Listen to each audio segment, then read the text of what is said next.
uJesu uyiphendulile lo mbuzo. Because siphila la emhlabeni kuneyimfundiso ezithi uma uhambe la emhlabeni. Amen. Mawuhambe la emhlabeni. Ungashadile. Awungeni. Awenzenjani? Awungeni.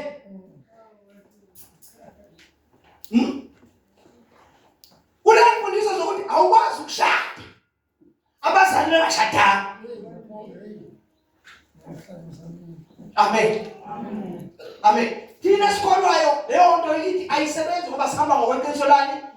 Lezo yimfundiso zabantu abahamba ngezindlela zaleli lizwe. Lezo bazalwane.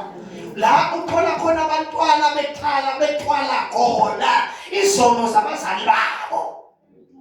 Kuthi awukwazi ukushada mfana, msazofanele ushadiswe uyihlo. Bashona bengashadanga nonyoko.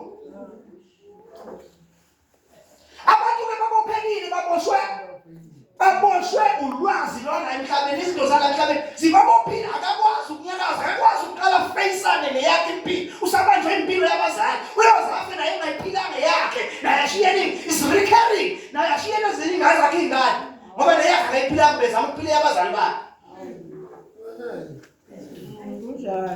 Imfundiso zempilo zesintu lezo. Imfundiso zogobela lezogogo nomkhulu elibalalele emaredweni. Ngebalalele. Balalele ukhathanise nemfundiso uzulayifundisayo. Uzobela uthathe nje. Mama wena wazobela thatha lokuzula nje mina bangiyabalalela. Bamalalela ngemoto the knowledge la bahlo abanalulwazi lokho banalo. Okunye bakwenzayo la bazalwane. Okunye bakwenzayo bona. Good right for bona. Ukuthi bakwenze lezo bazalwane. Because we are not building on the same foundation. Asakami sisekelweni esifana. Lezo bazalwane. Asakami sisekelweni esijani? Esethi sisekelo singuKristu. Amen bazalwane. Kula sisekelo sakha ngokwethu. Sakha ngani? Ngokwethu. Ingakho iBhayibheli owakha indlu, uNkulunkulu engayakhi, wakhela ize. So yonke into yenzayo ongayenzi ngokwethu kaNkulunkulu, you are doing it in vain. Wenzela ize. Amen. Wenzela ini? Ize. Yonke into esiyenzayo esiyakhayo, wakho umndeni wakho, wakho umshado wakho, wakha yonke into yakhayo, follow the way. Landela izwi kaNkulunkulu. Kuyenziwa kanjani leyo? Amen. Uma uyenza ungayenzi ngokwenza kaNkulunkulu, uzikhipha wena isisekelo esiright. Uyozitshala wena. Usisekelo esinjani? Esirong. Amen. Lapho into efanele ngiyifundise ngayidluli nje kalulu. Amen. Ukuthi bazalwane. Bonke labantu abaphila nempilo abayiphilayo. La khuluma la ngelila ngathi umbuso mbili. Awukho isithathu. Ngathi indlela yombuso kaNkulunkulu iyodwa. Indlela yezwi. Indlela yombuso kaSathane. Indlela iningi. Ezahlukene but zonke isebenzela kulo mbuso owodwa. Indlela yabamadlozi, indlela yabathwalayo, indlela yabazangoma, indlela yabathandazi, indlela yabonke basebenzela ngapha. Uyathanda uthanda basebenzela kuphi? Ngoba wayisho because konke abakwenzayo abalandeli izwi kaNkulunkulu. Amen. Konke abakwenzayo balandeli imfundiso abayishiyelwa okhokho babo. Amen. Hallelujah. So yonke lezo indlela noma ziziningi indlela yazo isiphetho sazo ziyalekwa Sathane esogwini. That's right. Futhi akusho ukuthi amandla zinawo. Amen. Akusho ukuthi amandla zinawo. Lezi zinto abazenza ziyakwazi ukuphilisa umuntu, ziyakwazi ukuvusa umuntu efile, ziyakwazi ukuthi kodwa ziyophetha. Isiphetho sazo sikuphi? Lezi zinto mawuzenza. Balele bazalwane. Lezi zinto mawuzenza zinje. La emhlabeni khona omoya. Khona bani? Khona nomoya engcwele. Amen. Amen. Khona omoya, khona nomoya njani? Wayithiwa uyingcwele. Ungoba uclean, akasoleki, akangachashazi lezo bazalwane. Umoya kaNkulunkulu okufanele bonke abantu babe nawo. Abanye abantu basebenza ngomoya, and omoya, like ngitshela, umoya ingcwele uza to help, ukufundisa, to guide, ukududuza. Kodwa omoya mabeza kuwe, beza for their own gain. Beza kuwe because bafuna ukudla la emzimbeni wakho, bafuna igazi. Bafuna ibazalwane. Ayike into abaspecialize ngayo, baspecialize ngegazi. Kwesinye isikhathi azidle ngakho kodwa sithi wena hamba usibulalela. Sizofuna unkosikazi wakho this time. Sizofuna ingane yakho this time. Sizofuna ialbino this time. Sizofuna umlungu this time kuze senze inkakha. Sizofuna lokho this time. Sizofuna bonke labo moya bangapha. Baningi abantu ababona. Ngapha uNkulunkulu yakhe indlela eyodwa. Moyo oyingcwele. Lethiwa ngoba nomhlabelelo uthi vukani bandla nonke nilaleleni anikamuzwa athi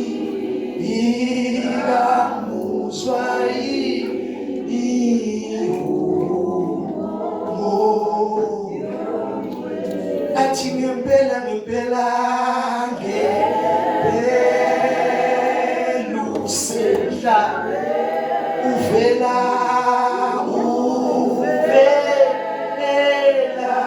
Yesu uyakuhlanza konke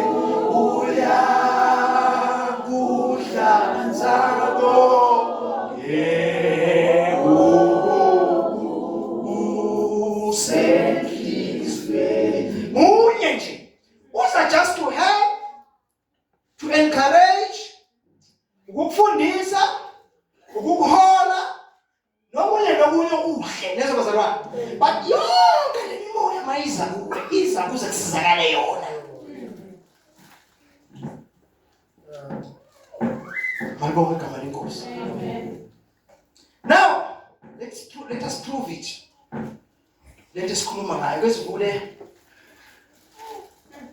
abesibili baseKorinte chapter 4. Ukuthi uma ngabe ungazalanga noJesu, wasindiswa, wafinyelela ekwazini iqiniso, uhambe buminyameni baleli lizwe.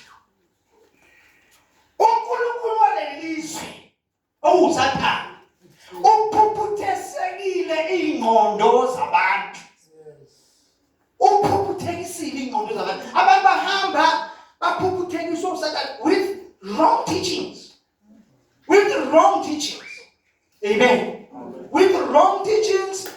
Ngokuthi abantu sizalwa bazalwane sizalwa abazali bethu bengazilutho ngezikaNkulunkulu kodwa kunezinto laba abafundiswa zona basithatha bayostedicate amadimoni bastedicate into zokumnyama bengazi.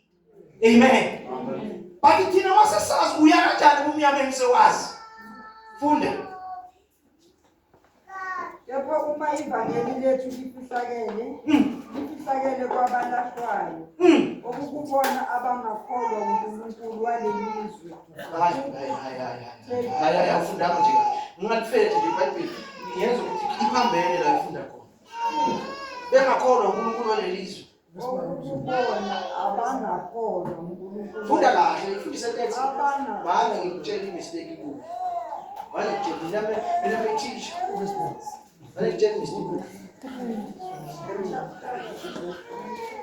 Ufunda khona impela futhi ufuna ukufunde ngendlela yokuthi kulethe umyalezo ngokunjalo. Ufuna ukufunde leyo nzwezi ukuthi hlukile nendlela oyifunda ngayo. Athi ukuthala lakho wedwa nabantu abaningi bayenza lokho. Kusho ukuthi 4:4. Yeah, 4:4 2 Corinthians.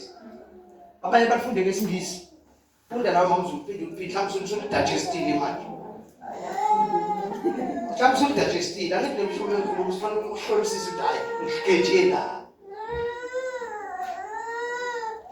Hayi, ngengidlule kalula manje ngidlela isikhathi sengiqedile ngokuchumayo. Ngicela bakhuphuka abahlabeli izize ngaphezulu. Okukubona abangakholwa. uNkulunkulu waleli uNkulunkulu waleli uphuphuthekile uphuphuthekisile ingqondo yabo. ya khanya uyifunda kahle okukubona abangakho uNkulunkulu waleli uphuphuthekisile ingqondo yakhe vela Ukuze kungasi kubo ukukhanya kwevangeli. uyiphuphukisele ukuthi kungasi kubo ukukhanya kwevangeli Inkazimulo kaKristu ongumfanekiso kaNkulunkulu. siyithola bazalwane siyithola ake ifundele futhi omunye la noma ngesingisi. In their case, the God of this world has blinded the minds of the unbelieving. Unbelievers. The unbelieving. Unbelievers and unbelieving is one and the same thing.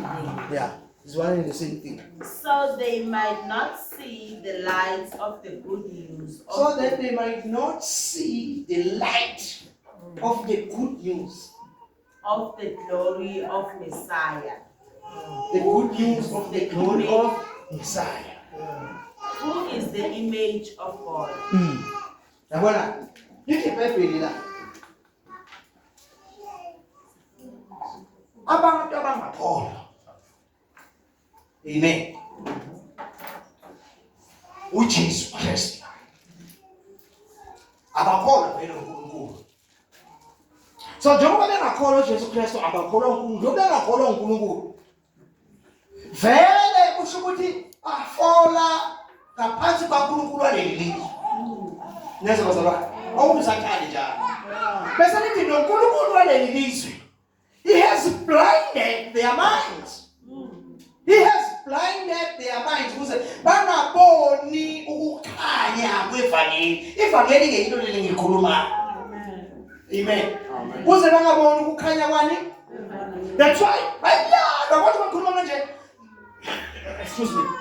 Awona mkhuluma nje abathola lama message. Uzosawuza laba soku direct iphendulo yami ngena. La bayalo bakalethu bana bayitholile. Yashaba balwelito sabo. Kuthi usuyibeka obala wayihlambalaza. Manje bayalo bazama ukudefenda ukuthi abantu abayizwayo lento ake bezwe bona bafike sebevalile.